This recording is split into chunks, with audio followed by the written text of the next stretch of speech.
તો બીજી તરફ પોરબંદરના શ્રી સુદામા ભક્ત સેવા મંડળ દ્વારા દર વર્ષની જેમ આ વર્ષે પણ પદયાત્રાનું આયોજન કરાયું છે। ત્યારે આ પદયાત્રામાં સહભાગી થવા ખીમભાઈ બાપુદરાએ પણ લોકોને અપીલ કરી છે।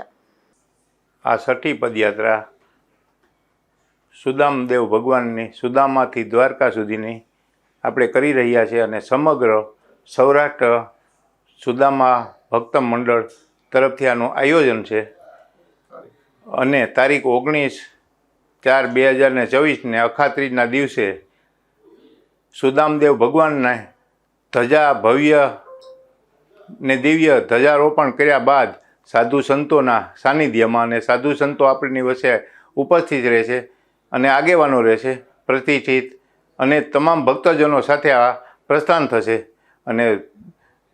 પદયાત્રાનું પ્રસ્થાન થયા બાદ વચ્ચે વચ્ચે આપણે જ્યાં જ્યાં ઉતારા છે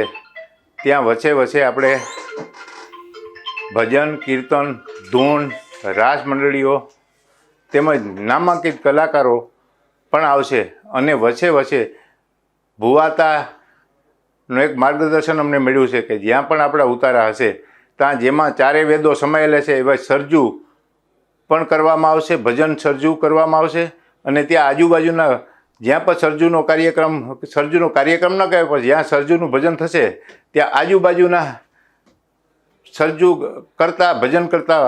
ભક્તજનોને પણ ત્યાં પધારવા વિનંતી છે। અને આ પદયાત્રામાં તમામ ભક્તજનોને 18 વર્ષને પધારવા આ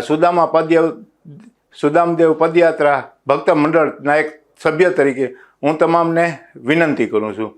અને આપણે ખૂબ જ આનંદ કરશું અને